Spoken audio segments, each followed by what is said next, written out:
porque muchos son los tonos de la actualidad. Presentamos Matices.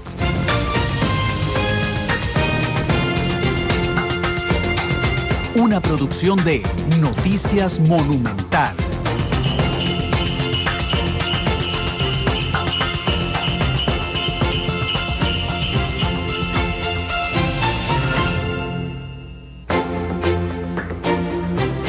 Hola, ¿qué tal? Buenas tardes, son las 2:06.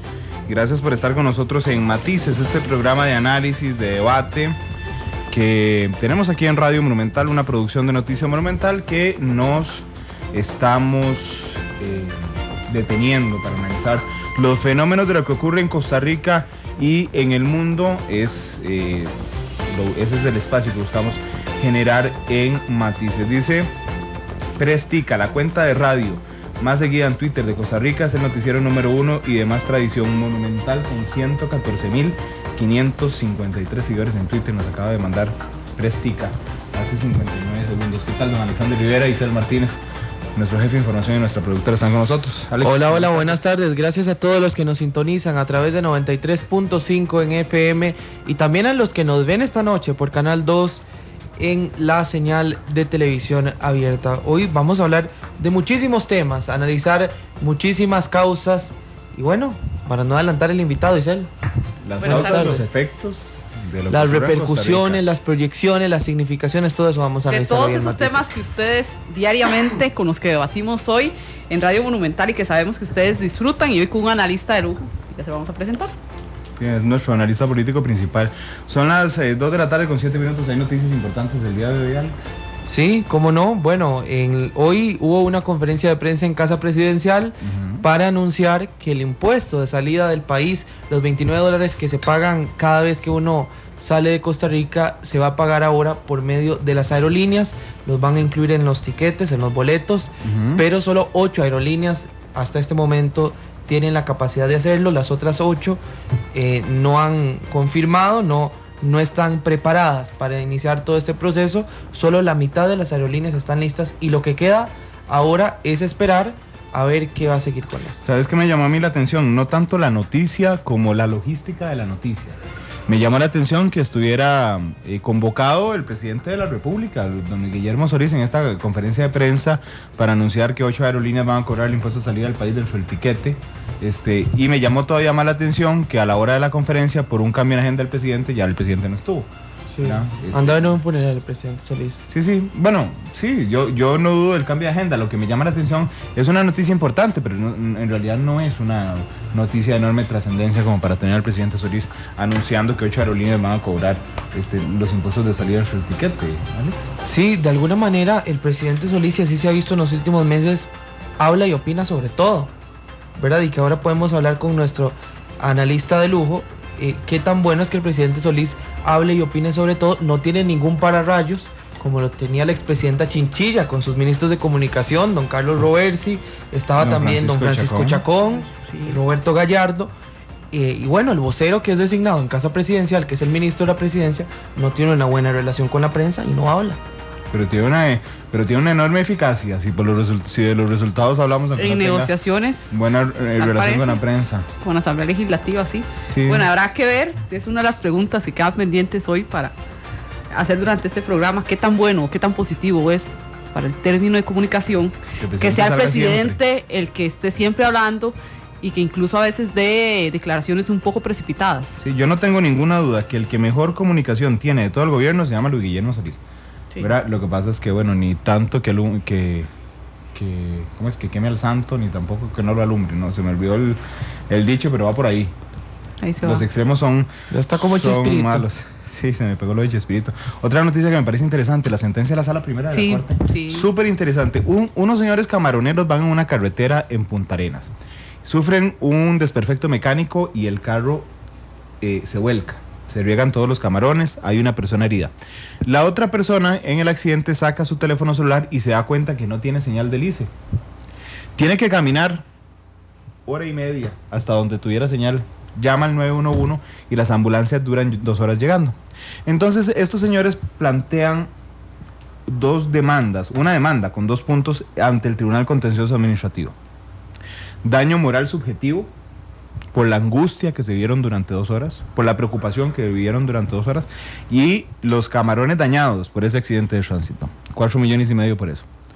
El Tribunal Contencioso Administrativo descarta lo de los camarones, eso quedó fuera, y condena al ICE a pagar 500,000 colones a cada uno por daño subjetivo porque no advirtió que en esa zona no había señal, como no hay señal, por ejemplo, en Braulio Carrillo.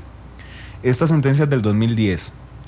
Va a la Sala Primera de la Corte, la última instancia que está en materia contencioso administrativa, y la Sala Primera de la Corte dice efectivamente el ICE generó un daño moral subjetivo a las personas, tienen que pagarles 500,000 colones a cada una por el daño. No es el monto, aquí el detalle importante.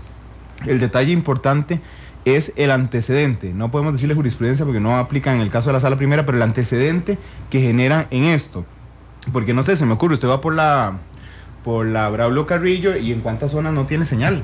En mi pueblo hay lugares donde no hay señal. Bueno, en Tablón no hay señal. Sí. ¿Verdad? Entonces, ¿qué va a tener que hacer las empresas telefónicas? Poner un cartel diciendo en los próximos 2 kilómetros usted no tiene señal celular. O va a tener que cumplir una cobertura casi imposible internacionalmente del 100%. Es muy interesante. Y la otra noticia que a mí me parece interesante en lo judicial es que la gran mayoría de solicitudes de medidas de protección, principalmente de mujeres, las mujeres víctimas de violencia no van a la segunda audiencia de ratificación de las medidas de protección. Es decir, van en un primer momento, piden las medidas de protección, el juez las pone, ¿verdad? Pero cuando el juez llama a las partes de nuevo y a la víctima a decirle que cómo le ha ido, que por qué, y digamos que cómo le ha ido con las medidas, ya no van a la segunda. Ya no van, no hay seguimiento. Es importante confrontar esto con los datos que haya. Bueno, no sé qué tan posible sería hacer un cruce de datos donde se vea cuáles de estas víctimas que dejaron de acudir fueron víctimas de violencia doméstica. Es un dato, sería interesante. Sí, de hecho lo están depurando, dijo la presidenta de la Corte, doña Sarela Villanueva, lo están depurando para saber. Y lo último, hoy va a ser un caos vial en San José, se ilumina la fachada del Museo de los Niños a las 6 de la tarde, 3 horas y media dura esta actividad, y eso genera, es muy fácil, lo decíamos hoy en el noticiero, explicarse cuáles son las zonas colapsadas. Imagínese la avenida central y agarre hacia el norte, empieza la avenida primera, la tercera y la quinta.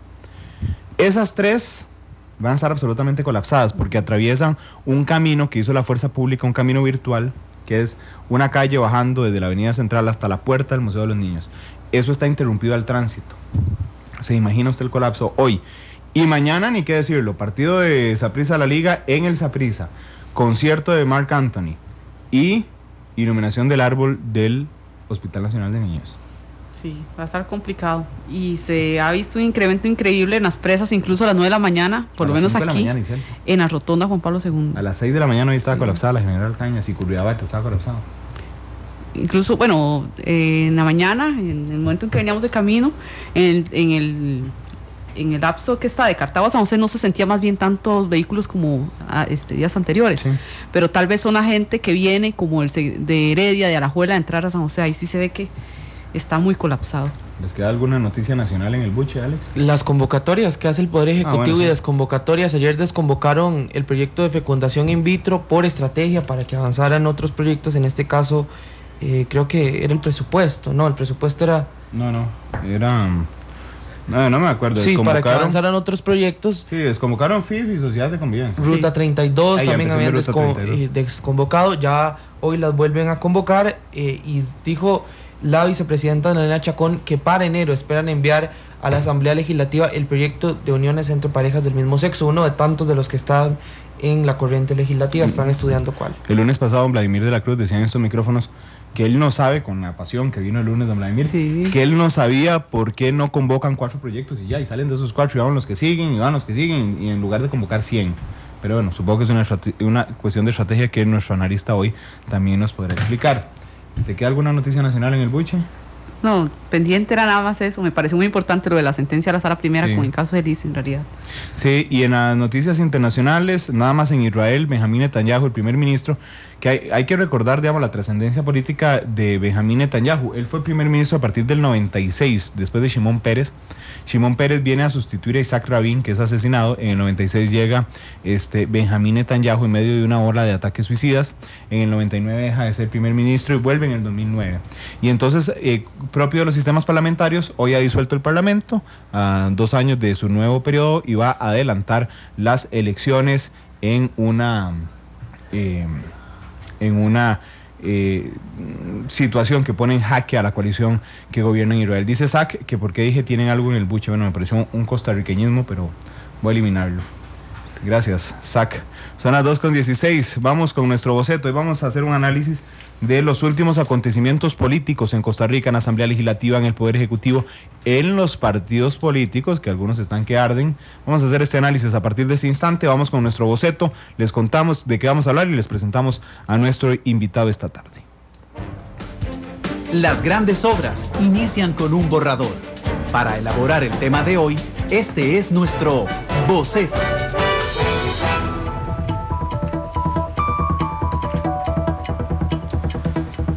Como bien sabemos, el sistema político de Costa Rica está constituido por 3 poderes: el ejecutivo, el legislativo y el judicial. En el artículo 9 de la Constitución Política se establece que ninguno de los poderes puede delegar funciones que no le son propias. El fin principal es tener un sistema de pesos y contrapesos en los que no haya intromisión entre sí. En todo caso, desde los 3 poderes de la República se han dado acontecimientos importantes. Particularmente si tomamos en cuenta en la Asamblea Legislativa con las elecciones anteriores, además de presentarse una inédita segunda ronda, se conformó el plenario más fragmentado de la historia. Una situación que ha reflejado en las diversas discusiones, desde temas sociales hasta la reforma procesal laboral y el mismo presupuesto ordinario de la República. Sin duda, la política sigue siendo noticia y en Matices le damos algunos tonos importantes sobre este tema de los últimos días. Diferentes colores. Diferentes visiones. Blancos y negros.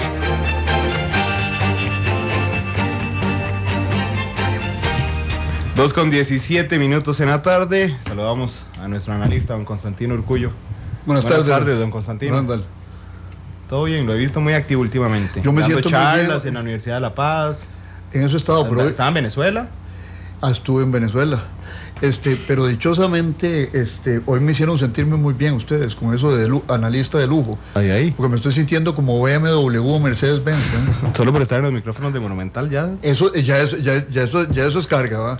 Como dicen los chiquillos, que no me llame la atención el muchacho ese saque. No, porque dice, no fue que no le gustó, porque después me dice, tranquilo, me hizo la tarde con lo del buche. Sí. Dice el POAS, última hora, Constantino Urcullo en Matices de Radio Monumental, dice en Twitter. Señor Urcullo, empecemos de lo macro. A ver. ¿Qué le ha parecido lo último que ha ocurrido? Si tuviera que hacer un resumen de la situación política hoy en Costa Rica. Bueno, yo diría primero que vimos una victoria política táctica de parte del Poder Ejecutivo, logrando la aprobación en segundo debate del presupuesto de la República. Uh-huh. Creo que es táctica, hay que esperar un tiempo para ver si va a ser una victoria estratégica y eso en gran parte depende del tipo de resolución que vaya a tomar la Sala Constitucional con respecto a la votación en el primer debate del presupuesto de la República. Así es que yo caracterizaría esta situación por esta victoria parcial, que además tiene consecuencias negativas inmediatas, que es que la imposición de una solución por parte del presidente legislativo controversial genera una serie de resistencias que a lo mejor el gobierno podría haber evitado si tenía ya los votos para el segundo debate listos.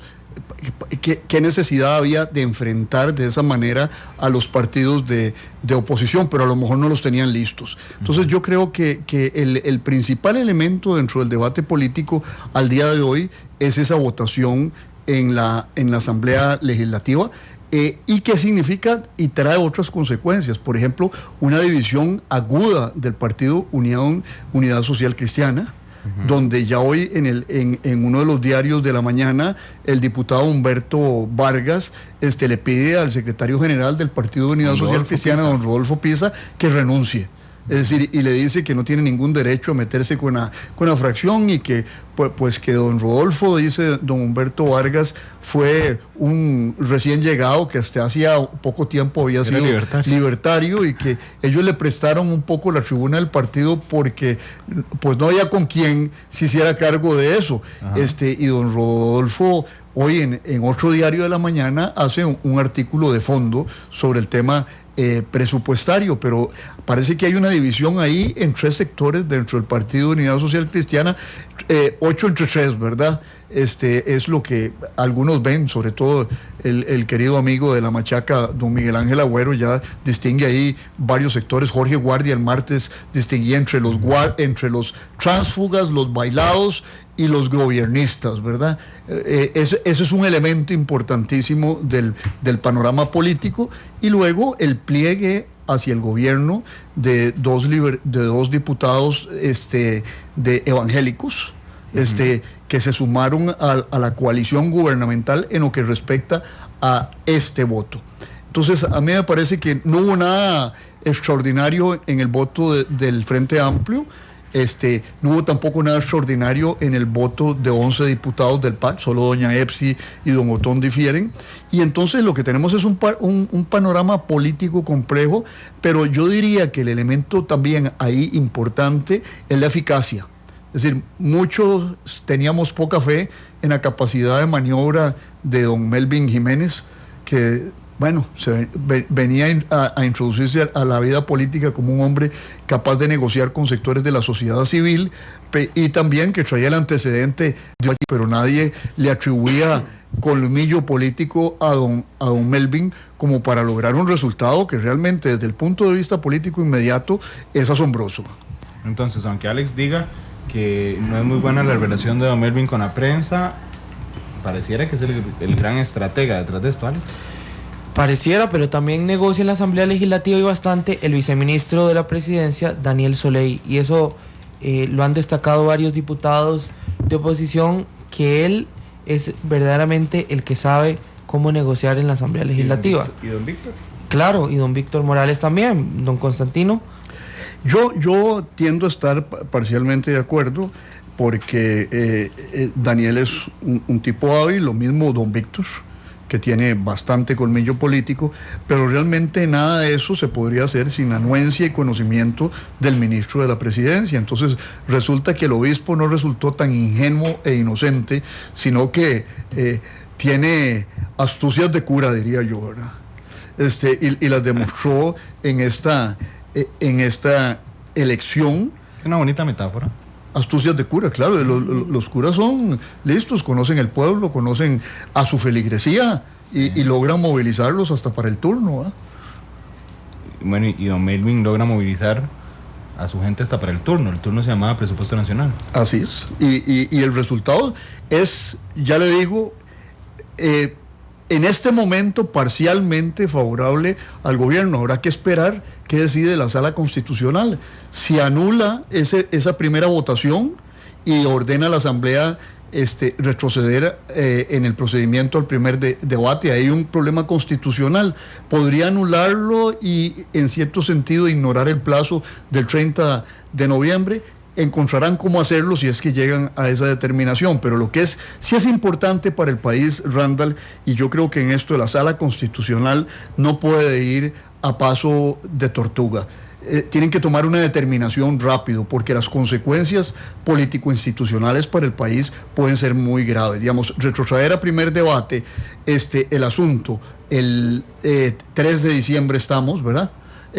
Y le deja muy poco tiempo a la Asamblea antes del 1 de enero para que este asunto, si hay que arreglarlo, se arregle y se subsanen los problemas que hay de camino. Y si llegan a la conclusión de que las cosas estuvieron bien, debieran de decirlo rápidamente. No puede esperar la sala, no puede prolongar una decisión tan importante en el tiempo. Tienen que tomar una determinación pronto, porque las consecuencias para el país, y ya no solo político-institucionales, sino administrativas, son graves. si esto se posterga y se lleva para adelante como se postergó el caso de don Melvin. Yo creo que hicieron sufrir mucho a don Melvin, hicieron sufrir mucho al gobierno, sufrió mucho el país ante una incertidumbre con un tema que duró 5 o 6 meses en resolverse, y era un tema que se podía resolver fácilmente en 2 o 3 meses a lo sumo. Cuando vemos la figura de don Melvin Jiménez, llama mucho la atención porque él ha sido muy criticado por el manejo tan poco mediático que ha tenido. Pero en este caso, ¿cómo debería actuar un ministro de la presidencia? ¿De la forma en que él está actuando o debería ser más visible mediáticamente? Bueno, ese es el deber ser de las cosas y bueno, eso cae más bien dentro de la esfera de los que practican la política. Pero bueno, nosotros los que la comentamos, nada más. Yo diría que don Melvin está siendo astuto. Por un lado, en el sentido de que a veces este tipo de negociaciones no hay que exponerlas tan claramente, porque el tenerlas expuestas las hace difíciles de concluir, porque todo el mundo le está siguiendo con mucho detenimiento. Pero eso tiene un problema, y son ustedes, los periodistas, que ustedes quieren saberlo todo, y es absolutamente legítimo que lo quieran saber todo. Y si no maneja bien, como ustedes lo han dicho y lo perciben, y creo que no solo los periodistas de Monumental, sino muchos periodistas con los que he conversado, que don Melvin se esconde, que no da declaraciones, no los alimenta a ustedes en el oficio cotidiano de informar a la población, ahí está creando un obstáculo, una distorsión que lo puede perjudicar en el largo plazo. Pienso que en este caso específico, el haber mantenido esto no tan visible puede haber jugado a su favor. Don Constantino, ¿usted cree que don Melvin de alguna forma tiene un cierto desdén en cuanto a la importancia de la prensa? Yo no creo que sea desdén, creo que me parece, porque no estoy 100% seguro, que tiene una gran confianza en su capacidad de maniobra tras bastidores. Y es muy propio del oficio del cual él viene, ¿verdad? Manejar las conciencias sutilmente, ¿verdad? Y yo creo que, y no para mal tampoco, es decir, un consejero espiritual maneja las conciencias para bien de esas conciencias. Y no creo que don Melvin sea un herético ni nada por el estilo. Entonces yo lo que siento es de que él está acostumbrado a esa negociación en corto, pero no a la negociación enfrente en el centro del césped del Estadio Nacional.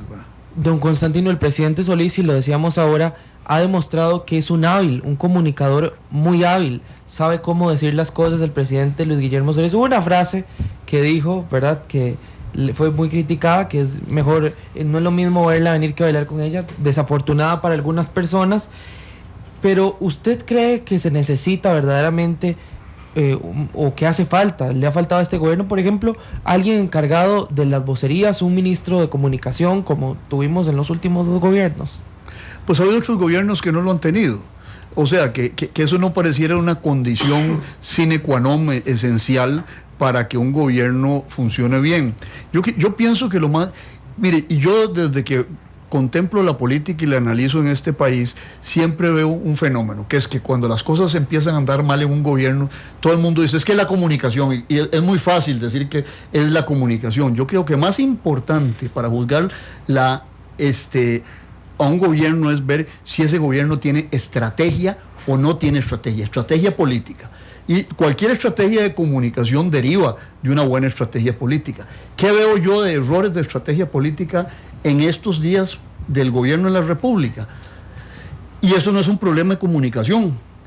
Bueno, el presidente de la República anuncia, y creo que emite una directriz, diciendo, pero anuncia en público y bastante serio y enojado. Sí, es una directriz. Que todos los ministros tienen que ejecutar hasta el 100% del presupuesto, y que los que no los ejecuten los va a echar. Y bueno, y resulta que 2 o 3 días después de que el presidente de la República dice eso, le manda una carta al jefe de fracción de la Unidad Social Cristiana diciéndole que van a ejecutar el presupuesto. Entonces, ¿qué? ¿A dónde? Eso es un problema de estrategia política. ¿A dónde vamos? ¿A subejecutar o ejecutar en el 100%? Digamos, a mí, yo personalmente como ciudadano, yo digo, oye, ¿qué pasa? Yo me quedo atontado porque digo, bueno, ¿qué es lo que quiere el presidente? ¿Subejecutar o ejecutar totalmente? Entonces esto distorsiona la comunicación, pero la comunicación está distorsionada no porque el vocero sea malo, sino porque la decisión es mala. Es decir, o es contradictoria en sí misma. Se precipita el presidente con las declaraciones que normalmente da, porque no es la primera. Mire, él es un hombre que es buen comunicador porque hizo esto que estamos haciendo nosotros hoy día, fue analista mucho tiempo y sabe relacionarse con los periodistas, sabe manejar el lenguaje de la pregunta-respuesta, esa dinámica la sabe manejar. Yo pienso que el presidente es un hombre reflexivo, pero no siento que sea un hombre impulsivo. Sí siento, y esto es puro sentimiento, ¿verdad?, muy subjetiva la apreciación, pero sí siento que es alguien que todavía está un poco embriagado de un triunfo abrumador, que objetivamente lo es, y todavía siente que todo es posible, apoyándose en ese 1.300.000 votos del 6 de abril. Pero yo creo que ese no es un capital político que vaya a durar para siempre. El capital político se erosiona. No es lo mismo la actitud y la conciencia ciudadana hoy día, después de 6 meses de gobierno, que el 6 de abril. Si usted llamara a votar hoy día otra vez a los costarricenses por don Luis Guillermo, probablemente no sacaría el 78%. Yo diría que en una elección binaria tal vez andaría por el orden del 65%, que es muy alto. En la última encuesta de Sid Gallup creo que salió en 68%. Hoy podría estar un poco más bajo porque el poder se erosiona, es decir, y un resultado de esos no es sostenible. Pero a mí me parece que el error viene más de un poco de pensar de que su capital político es inagotable antes de que una impulsividad de él, porque yo en lo personal no lo conozco como un hombre impulsivo ni precipitado. Decíamos hoy en la sala de redacción, en la reunión de la mañana, cuando Alex presenta el tema, el presidente va a estar en una conferencia de prensa, y entonces nosotros dijimos, ay, ok, ¿de qué la conferencia de prensa? Entonces Alex dice, de impuestos de aerolíneas, de salida del país. Nosotros, no, debe haber algo malo, o el título, o que va a estar el presidente. Al final no estuvo el presidente.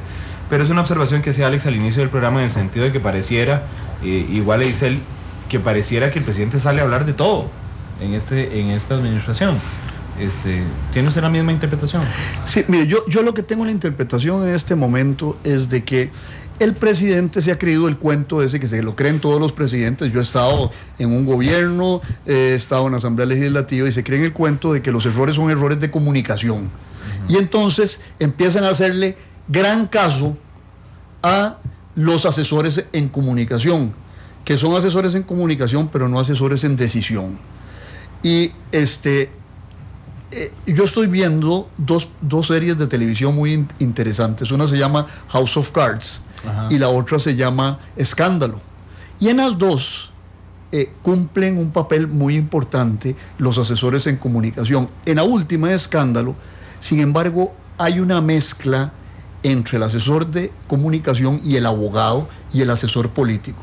Un personaje que es siniestro, una señora que se llama Olivia Pope, que es abogada, pero asesora en cómo elaborar narrativas de comunicación.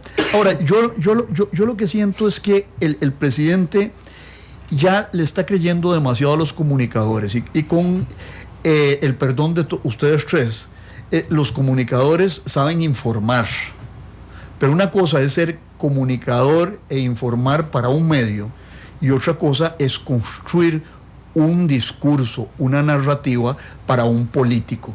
Es decir, yo no lo puedo agarrar a usted, Randall o Alex, y decirle, mañana usted es ministro de comunicación, y que usted vaya a ser exitoso, porque los requisitos del puesto de ministro de comunicación no son los mismos de los requisitos del puesto para director de un medio informativo como es Noticias Monumental.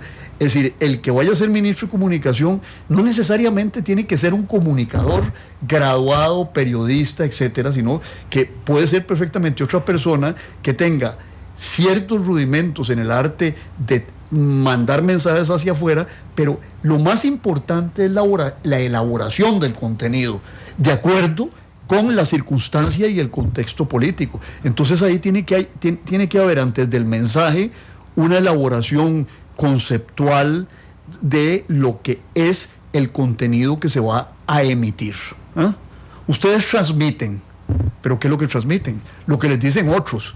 Ahora, ahí el que dice tiene que tener muy claro qué es lo que quiere decir, y ya el cómo es otro tema. Pero yo creo que a mí me parece que el presidente podría estar cayendo en lo que caen otros gobiernos, de pensar que sus problemas políticos son problemas de comunicación y no problemas de definición política y de estrategia política. De estrategia, verá que yo estoy, don Constantino, muy de acuerdo con eso, porque ciertamente yo sirvo para estar criticando, para estar preguntando, para estar repreguntando, pero en el momento en el que a mí me digan hago una estrategia de comunicación, ahí voy a ir más lento y tal vez no sea un experto, y creo que ha sucedido mucho, no solo en Casa Presidencial, pasa en la Asamblea Legislativa también, con los diputados. Ahora que usted mencionaba esto de la estrategia y no del problema de comunicación, sobre el tema de los impuestos, quería hablar que ayer el presidente Solís dice, los impuestos va la discusión de los impuestos, ¿ve también un problema de estrategia en este tema? Bueno, yo veo que desde el punto de vista estratégico hay un error y hay un acierto. ¿Cuál es el error? Empezar con una posición tan maximalista. Van los impuestos. Esa palabra cae mal para los opositores a los impuestos. Pero a la vez que dice eso, hace una cosa correcta. ¿Y qué es lo que está haciendo? Dice que se va a ir a entrevistar con don Oscar Arias. Miren, ese es el notición del día para mí hoy. ¿En qué sentido? De que uno ve al gobierno negociando con la Unidad Social Cristiana, con el Frente Amplio, al interior de su mismo partido, pero no había habido hasta el momento un acercamiento con el Partido Liberación Nacional. ¿Y con quién está empezando a negociar? Con el único líder que tiene un perfil alto dentro de Liberación Nacional, que se llama don Oscar Arias. ¿Y qué dice ese líder?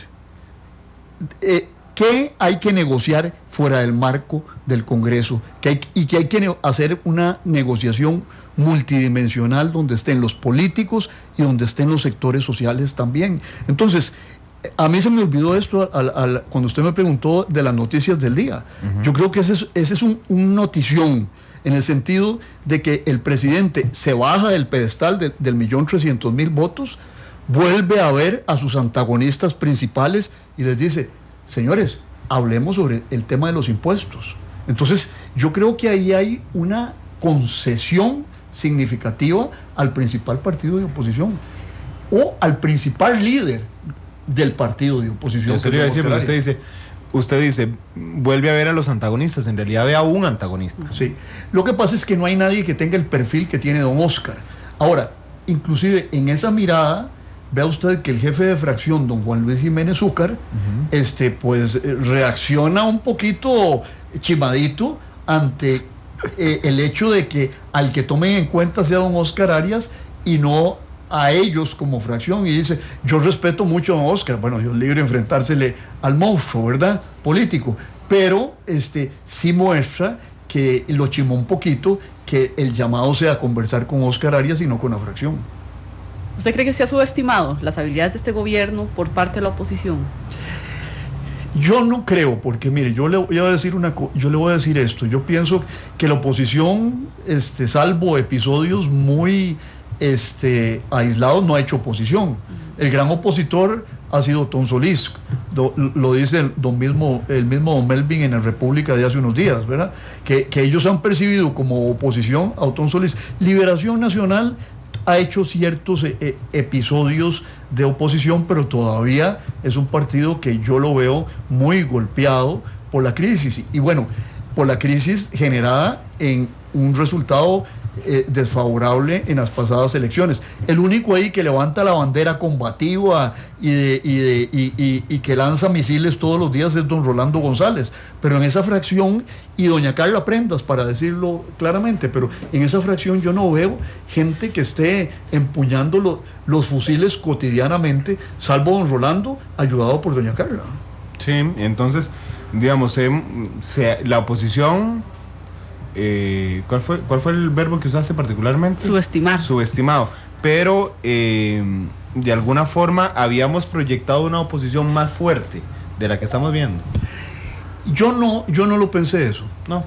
Es decir, porque yo vi que quedaron por el suelo, ¿verdad?, los opositores. Yo no creo que haya subestimación del presidente.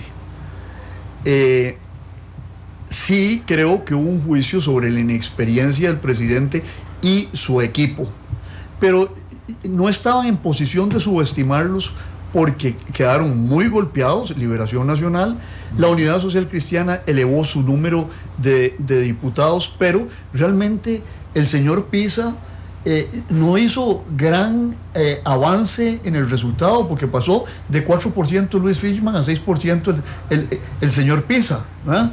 Y luego hay un elemento adicional, y es que el Frente Amplio tuvo un ascenso meteórico, por una parte, y además el movimiento libertario, que era un componente esencial de las oposiciones, se vio disminuido significativamente al pasar de 9 diputados a 4 diputados. Entonces la oposición quedó en dispersión y no estaba en posición de, en ese momento, al inicio de este gobierno, de montar una batalla encarnizada en contra de la administración de Luis Guillermo Solís.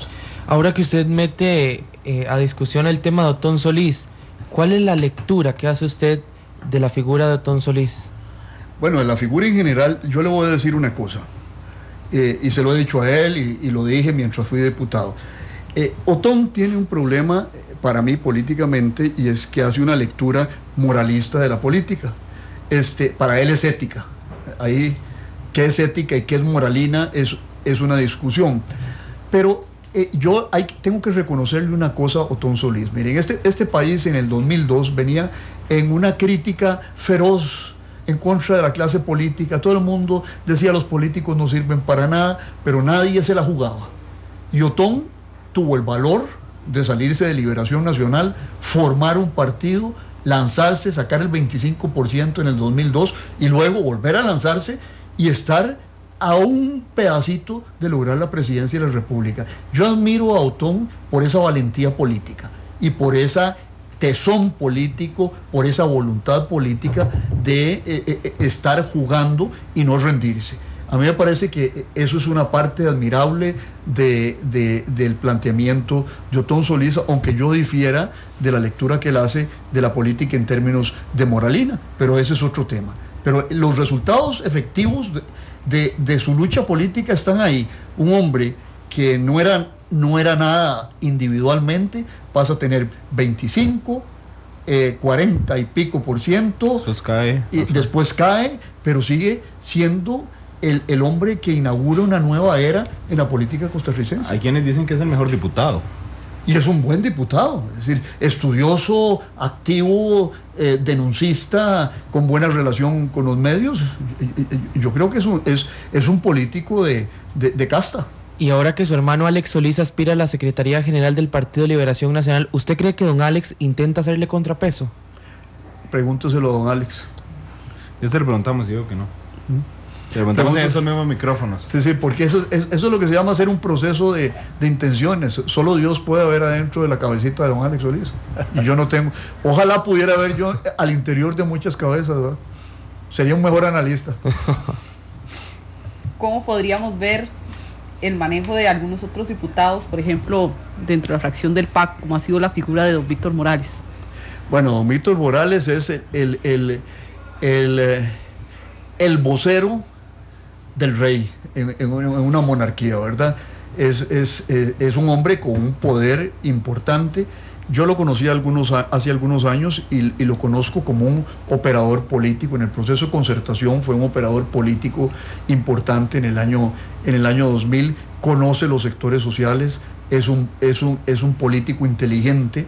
Creo que Víctor es una figura importante del PAC. Doña Emilia Molina, creo que es una mujer pausada, sosegada, con una capacidad para la negociación tranquila, que la posicionan bien en el terreno político. Creo que va a haber doña Emilia política por bastante rato.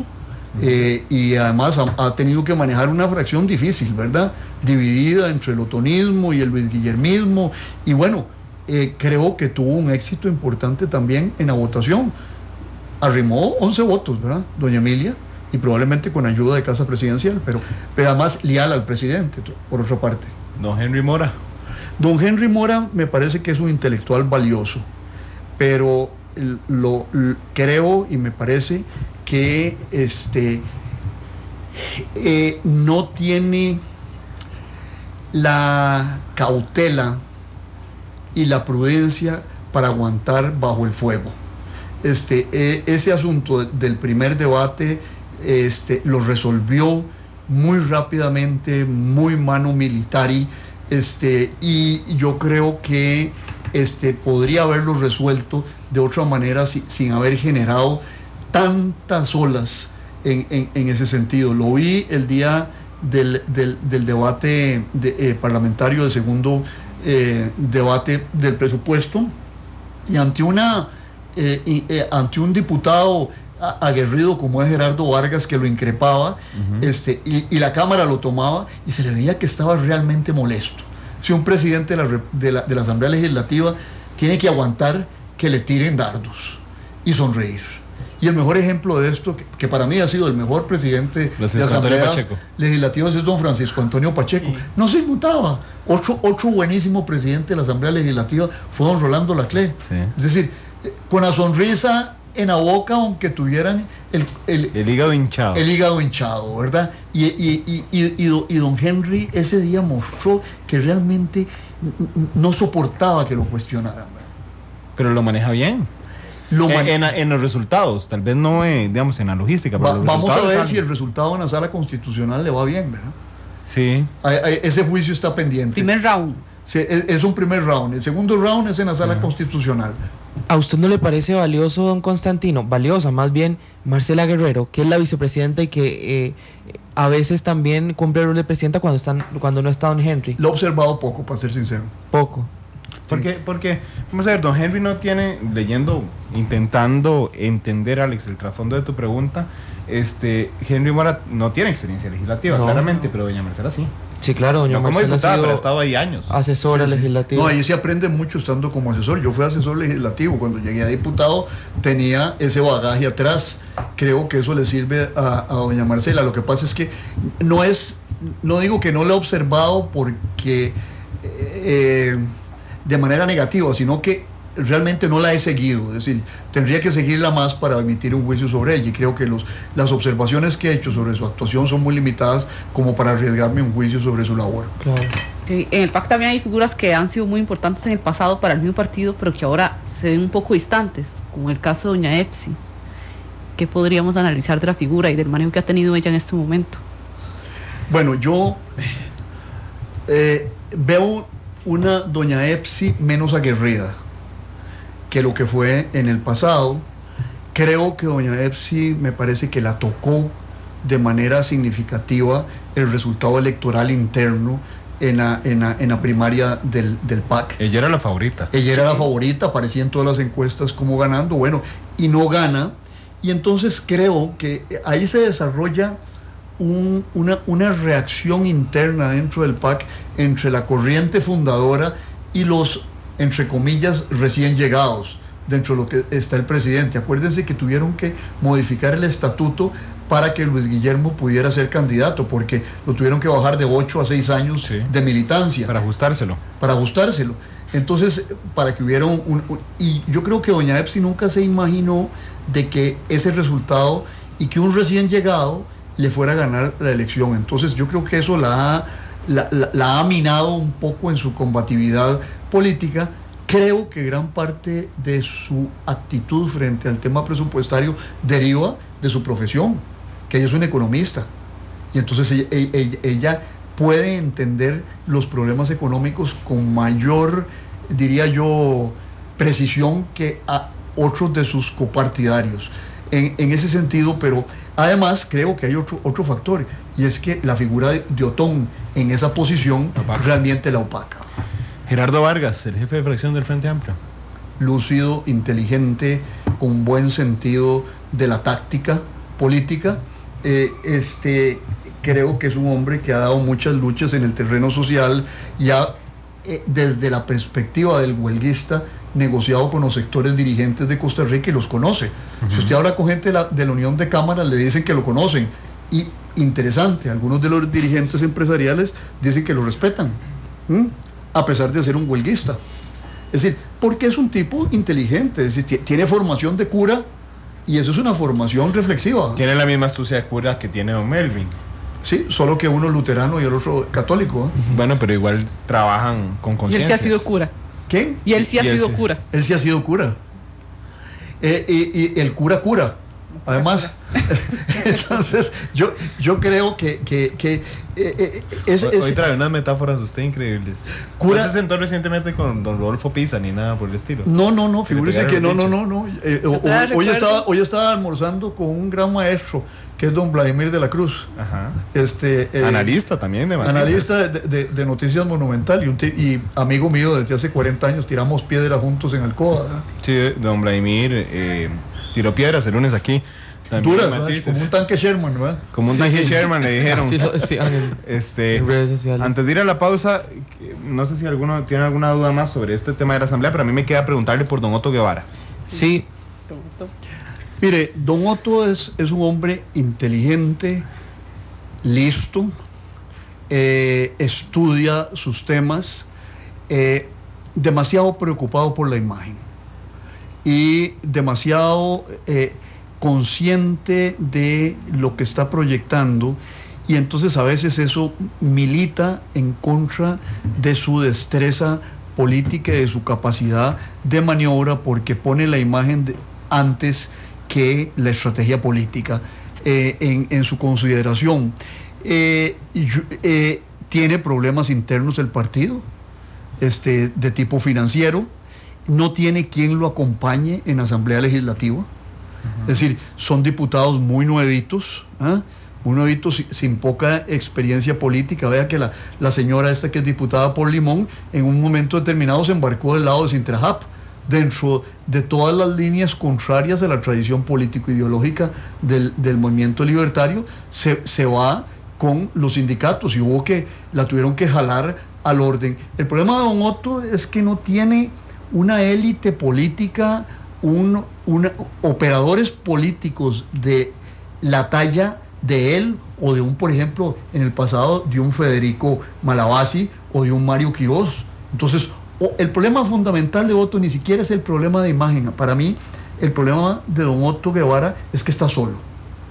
Y en gran parte, algunos dirían porque él ha concentrado demasiado el poder en torno a sí mismo y no ha dejado que surjan otros liderazgos paralelos al de él. Interesante. Yo quería preguntarle también, don Constantino, antes que hablábamos del Frente Amplio, sobre Patricia Mora, presidenta del Frente Amplio. Gerardo Vargas, en el caso de la Unidad Social Cristiana, fue presidente también. Se les ha visto muy bajos, con bajo perfil, sobre todo a Patricia Mora siendo la presidenta del Frente Amplio.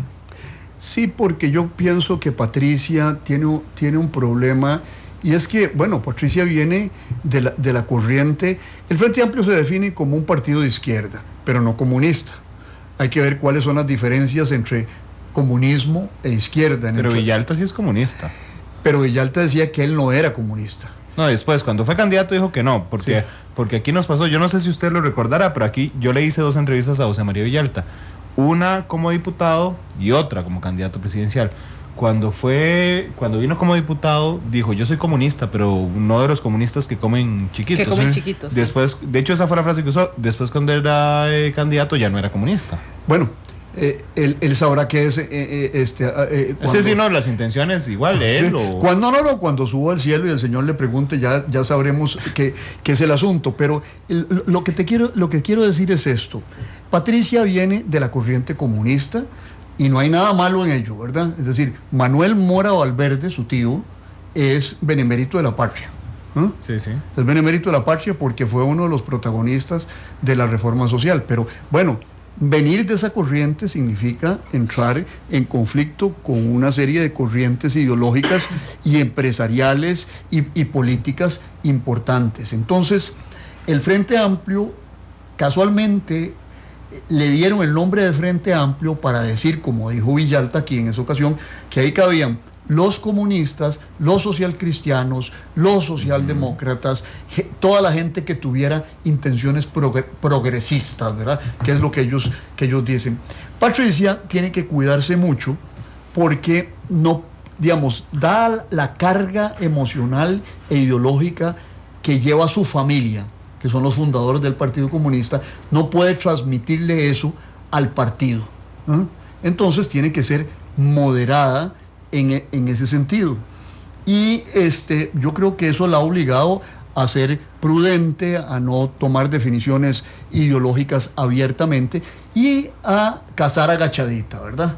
Creo que esa es la postura de ella. Hay otros que pueden darse el lujo de ser más beligerantes, por ejemplo, Ronald Vargas, ¿verdad?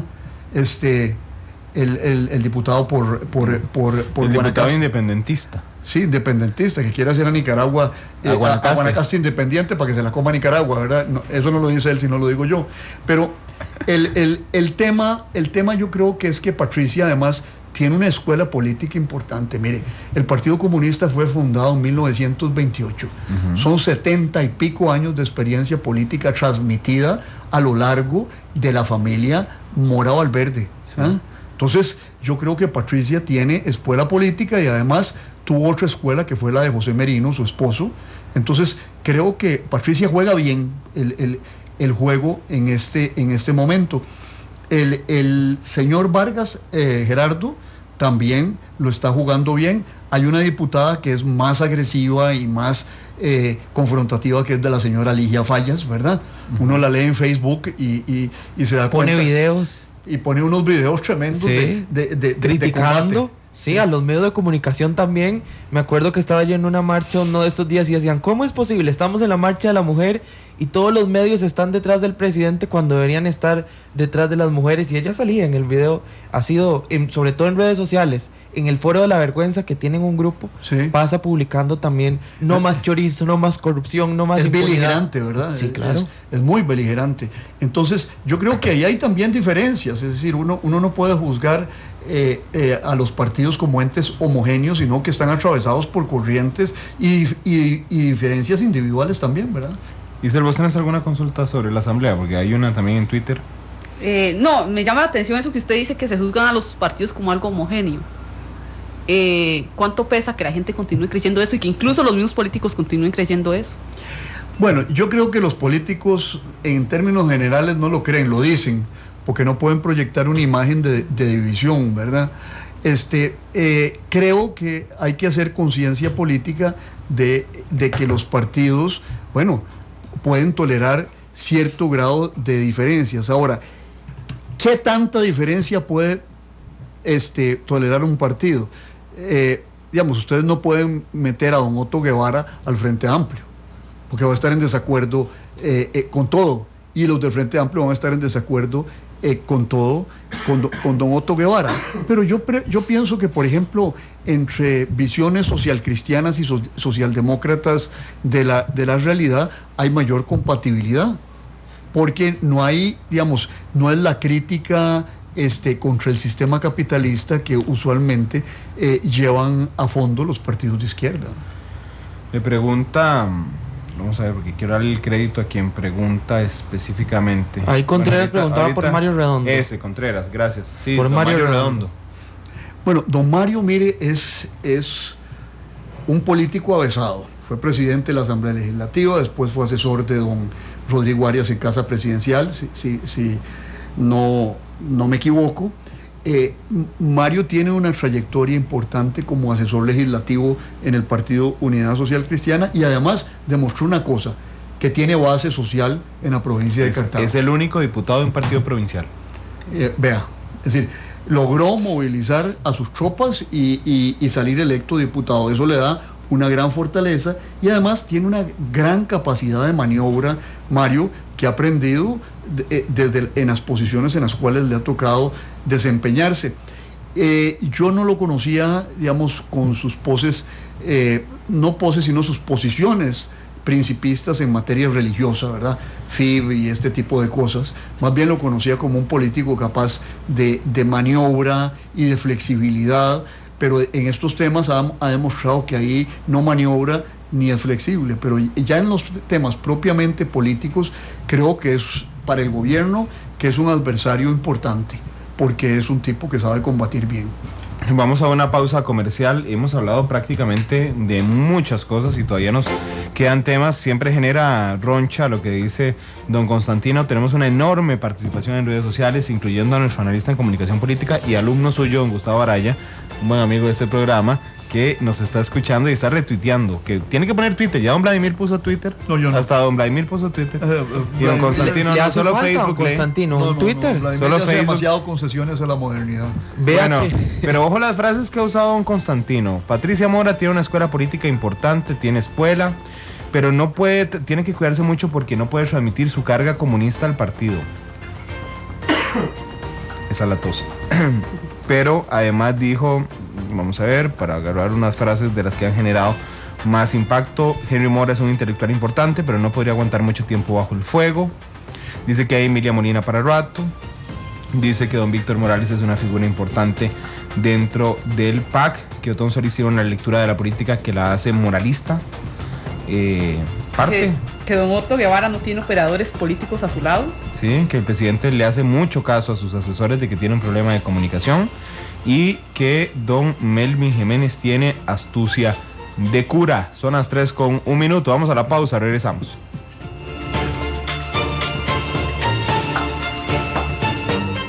Analizamos los tonos de la actualidad. Exploramos sus contrastes, matices.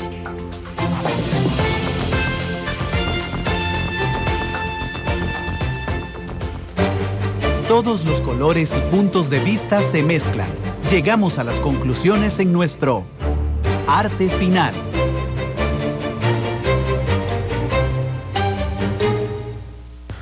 Son las 3:05 de la tarde. Hoy estamos aprendiendo mucho, disfrutando mucho, porque las conversaciones con don Constantino Urcullo, nuestro analista político,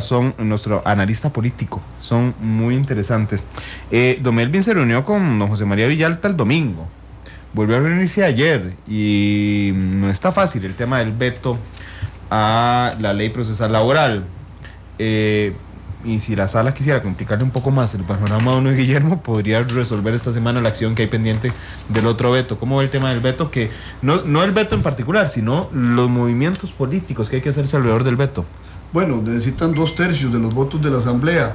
Después de los golpes en aprobación del presupuesto, yo no creo que, por ejemplo, los diputados que don Jorge Guardia llama tránsfugas se animen otra vez a votar con el gobierno, porque van a tratar de limpiarse de esa votación en el presupuesto.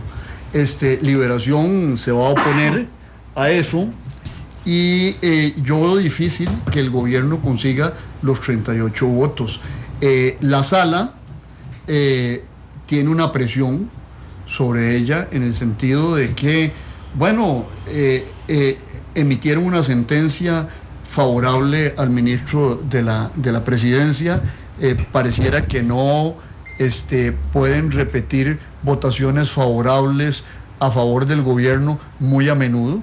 Pero es que ellos solo analizan los criterios jurídicos. Bueno, eso es lo que dicen ellos, pero yo como sociólogo del derecho, yo le puedo decir a usted, y esto es un fenómeno en todos los tribunales constitucionales del mundo, por ejemplo, en los Estados Unidos, la presión de opinión pública en temas donde hay una intersección entre el derecho y la política, esas presiones juegan inconscientemente sobre las decisiones. Pero vamos a ver, señor Urcullo, si no consiguen los 38 votos, solo tiene dos salidas. O levanta el veto o lo deja morirse. Puede levantar el veto, pero ¿qué pasa si esta semana, como dicen los rumores por ahí, la sala va a resolver el tema del veto? Y ahí hay dos salidas: uno, que lo resuelva favorable al presidente y entonces podría levantar el veto a la reforma procesal laboral, y otra, que no lo resuelva y entonces ahí quedaría el presidente absuelto de toda culpa frente al Frente Amplio y no se vería presionado ya más por el Frente Amplio. Pero si sacamos a la sala cuarta de la ecuación, llega, ¿cuándo se vence? El 13 de diciembre. Llega el 11 de diciembre, el jueves 11 de diciembre. Y el presidente tiene dos opciones: o que se muera el proyecto o levantar el veto. Los dos tienen un altísimo costo político. Si levanta el veto, queda muy bien con su aliado Frente Amplio, pero se pelea con todos los demás. Sí. Y si deja morirse el proyecto, queda muy bien con todos los demás, pero se pelea con el Frente Amplio. Sí, pero yo le voy a decir una cosa: yo no le creo, no es que no le crea, digamos, me parece que lo que dicen los diputados del Frente Amplio y los dirigentes del Frente Amplio, que si el presidente deja morirse ese proyecto, se acabó la alianza con el gobierno, me parece que no es así. Es decir, el Frente Amplio tiene mucho que ganar para el largo plazo de mantener su alianza con el gobierno de la República. No es solo la alianza del Frente Amplio, la motivación del Frente Amplio con respecto al gobierno, no es solo la reforma procesal laboral. El Frente Amplio quiere crecer políticamente, quiere tener cuadros formados en la Asamblea, tiene que tener cuadros que, por ejemplo, puedan formarse en puestos gubernamentales. Entonces, el único tema del Frente Amplio no es la reforma procesal laboral, hay toda otra serie de temas. Y bueno, es un partido que ha presentado muchos proyectos de ley. Yo el otro día me estaba viendo, ahora no lo recuerdo con detalle, pero digamos, es uno de los partidos que ha presentado más proyectos de ley a la Asamblea Legislativa, y todos, y es significativo, todos tienen están inscritos dentro de una estrategia política de largo plazo. Entonces, no van a quemar todas las naves porque no pasó la reforma procesal laboral. Le echarán la culpa a don Luis Guillermo, a los empresarios, al neoliberalismo, pero siguen adelante. ¿Qué gana el Frente Amplio, don Constantino, de mantenerse con la alianza con el gobierno, y qué perdería si la rompe? Pierde la oportunidad de que muchos de esos proyectos sean apoyados por el gobierno. Eso es en cuanto a punto de vista de proyectos. En cuanto a punto de vista de que muchos de sus dirigentes puedan encontrar asesorías, consultorías o puestos en el gobierno que les den estabilidad política. Es decir, una de las cosas más importantes para un partido político es tener dirigencia fogueada y sin hambre. Es decir, una dirigencia de un partido político que no tenga buenos salarios, que no esté bien situada, no le sirve al partido político. Y el Frente Amplio tiene que estar pensando en que para futuras batallas políticas tiene que contar con gente que tenga experiencia gubernamental. Entonces, ellos están forjando su gente, formando su dirigencia y desarrollando una base de poder. Y para eso necesitan apoyarse en el gobierno, meterse en el gobierno, y eso es más importante en el largo plazo que la pura reforma procesal laboral. ¿Cuánto podría afectar todos los temas sociales que se podrían debatir en la Asamblea Legislativa, como la FIP, con todas estas alianzas que se ha formado el mismo gobierno? Va a estar difícil, ¿verdad? Ahora, el tema de la FIP, fíjense, ustedes hacían el anuncio, hoy lo retiraron. Y a pesar de que la señora vicepresidenta tiene un gran interés en ese tema, lo dejan para enero. Y dicen que por razones tácticas. Ahora, ¿cuánto va a aguantar la izquierda cultural, que le llamo yo, que es la que apoya los temas de FIB y uniones de convivencia? ¿Cuánto va a aguantar esa postergación de promesas que fueron hechas por el señor presidente en el curso de una campaña? No lo sé, pero pareciera que el gobierno en cierto sentido está privilegiando el tema de corte económico, de lo fiscal, del gasto, de los acuerdos en torno al tema de la producción y la fiscalidad antes que los temas culturales como la FIB, la sexualidad, etcétera. Entonces, eso lo que le va a acarrear es que, por ejemplo, don Marco Castillo, del movimiento Diversidad, se aparte del gobierno, don Yashin Castrillo también sea más crítico del gobierno, que lo ha sido hasta el momento. Entonces, yo creo que ahí hay un cálculo de costo-beneficio que tiene que estar haciendo el gobierno de cuánto le cuesta el perder el apoyo de esos sectores y cuánto le cuesta el perder el apoyo de los otros sectores. Vamos a la última pausa comercial en Matices. Regresamos con nuestro último bloque para cerrar este análisis tan rico que hay hoy. Dice don Carlos Prendis que un comentario como el que usted hizo de Patricia Mora se da cuenta de la objetividad que tiene usted, que es un analista de tiempos de la Guerra Fría. Entonces, ahí hay esto ha generado una discusión en Twitter, porque entonces el cual le dice, para nada, es totalmente cierto y claro lo que dice don Constantino Urcullo hoy en Matices. Mire, no es nada de la Guerra Fría.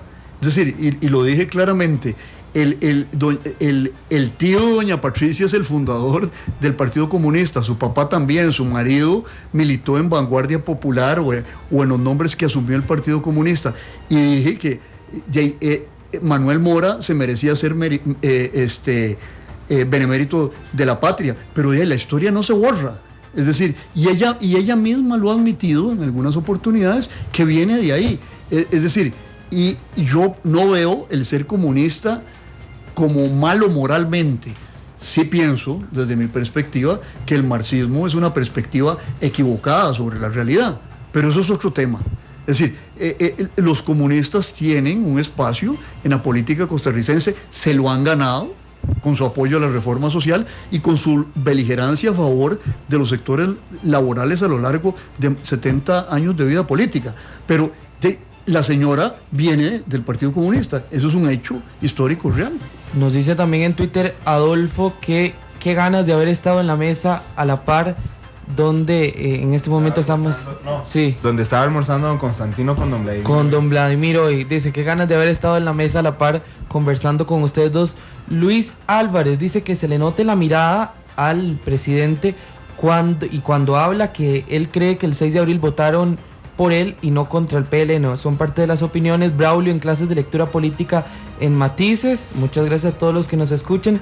Giovanni Fernández dice, a mí me duele que el presidente se vaya a entrevistar con el principal causante del actual déficit fiscal, que es Óscar Arias. Y nos pregunta Josué Vargas que si es sano para Luis Guillermo Solís que siga tan cercano a figuras como José María Villalta. Pues yo no veo que don José María Villalta tenga la peste bubónica, ¿verdad? Es decir, uno tiene que hablar en política con todo el mundo. Es decir, sea comunista o sea comunista, izquierdista o llámese Óscar Arias, ¿verdad? Hay una pinta a la entrada de Radio Universidad de la Universidad de Costa Rica divertidísima. La foto de Óscar Arias se dice, nunca te lo perdonaremos. Hay gente que se quedó pegada en el Tratado de Libre Comercio del 2007 y no ve las cosas positivas que Óscar Arias le ha aportado al país. También le ha aportado cosas negativas, pero uno no puede tener esas fijaciones enfermizas en política. Sí, alguien que estuvo con el no es hoy el embajador de Costa Rica en los Estados Unidos, por ejemplo. Sí. La política no hay que leerla en clave religiosa. Eso es donde por un lado está Satán y otro está Dios, ¿verdad? No. Pero sí con astucia de cura. Y la política hay que leerla con muchos matices y tonos de la realidad. 3:16, si aprendió el eslogan ya don Constantino del programa. Vamos a la pausa, regresamos.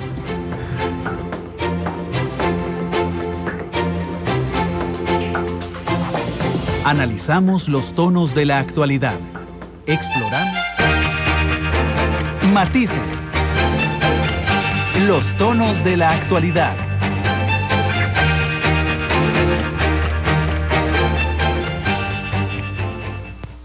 Tres con 22 minutos en la tarde. Nos quedan 3 minutos de programa. Ya se va a acabar el año. Se van de vacaciones los diputados un mes. ¿Qué le parece la acción de inconstitucionalidad que presentó don Vladimir de la Cruz, su buen amigo con quien almorzó hoy? Pues bueno, aquí Alexander hablaba de alguien que queríamos estar con nosotros. Yo les dejo a ustedes que promuevan un almuerzo con Vladimir y conmigo, ya oficialmente desde Monumental, como hacen con Keylor Navas. Como se hace con Keylor Navas, que rifemos entre todos los seguidores un almuerzo con don Constantino y don Vladimir. Eso es. Ahora, pero lo rifamos y ya se cuenta en Twitter. Sí, y Monumental paga. Pero interesante una cosa, mire, de esto de Vladimir.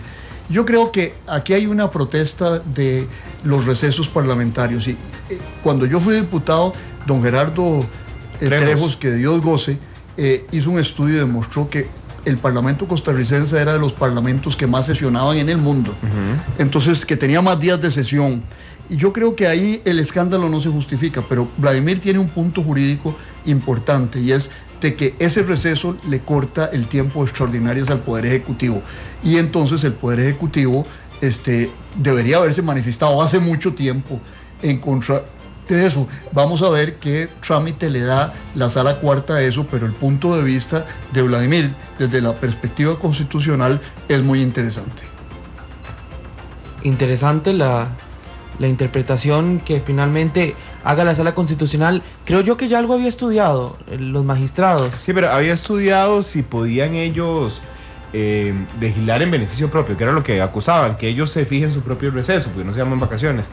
Pero a mí también me llama mucho la atención, no el punto de si se merecen o no se merecen vacaciones, sino el otro, el de que en las sesiones extraordinarias es el Poder Ejecutivo el que manda. El que convoca. Es el que convoca sesiones. Entonces, en la práctica... No se pueden interrumpir por los diputados. Imagínese el escenario más extremo.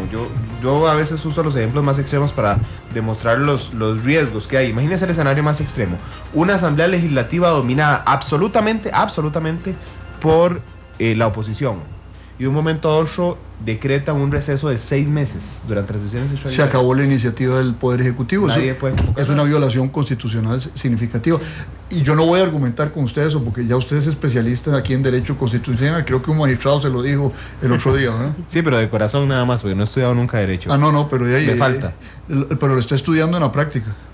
Pero es interesante porque sí, claro. Ese es el argumento de don Vladimir llevado al extremo máximo. Sí, claro, y es la argumentación al absurdo que muchas veces demuestra la positividad de un argumento. Yo creo que Vladimir tiene un punto. Sí. Vamos a ver cómo se lo interpreta la Sala Constitucional. Bueno, según su criterio, la Sala tendría que votar en contra del gobierno en esta ocasión.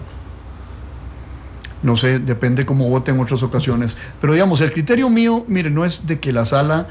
vota sí, no, vota sí. Vota sí, no. Es decir, yo pienso que la circunstancia política influencia el voto, influencia psíquicamente el voto de los magistrados, que tienen después que enfrentarse a razonar ese voto con argumentos de tipo jurídico, porque no puede ser una cuestión meramente subjetiva.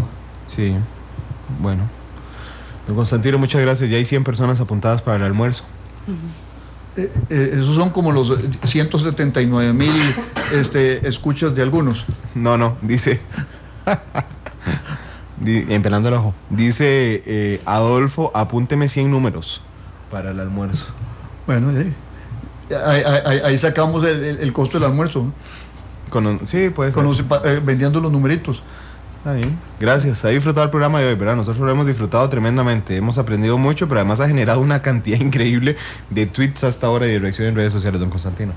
Gracias por la invitación. Gracias Alex, gracias Cisel. Buenas tardes. Hoy no hay tercera emisión de Noticia Monumental porque hay un partidazo en Cartago.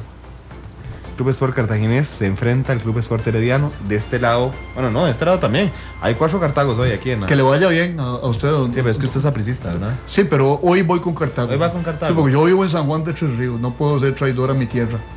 Cartago, Isel. Cartago 100%, y que sea la revancha, por favor, te lo pedimos, señor. Alex, usted vive casi en el patio de la Basílica. Usted no puede ir con otro que no sea Cartago. No, claro. Hoy voy con Cartago, pero usted sabe ¿Cómo que hoy? Liguista y Cartago. ¿Y los demás días? Bueno, Liguista y Cartago, sí. No. Mañana nos peleamos, Alex. Sí. Hoy vamos a arreglar una cuenta histórica con los heredianos, los Cartagos. Así es que, pero acuérdense, y es la posición de Monumental, es un juego, nada más. Sí. Que nos divertimos mucho, nos mueve pasiones, disfrutamos tremendamente, sufrimos, pero cuando el árbitro pita se acabó. Y que nada, no vayan a tirar piedra a los Cartagos, a los jugadores del otro equipo que viven allá ni en papas tampoco. No, nada. Nada en absoluto. Cuando el árbitro pita, Se acabó. ninguna vida va a cambiar porque ganó o perdió el otro. Así es que bueno, es un juego Paciencia. interesante, aunque va a ganar Cartago. 3:26. Nos escuchamos mañana.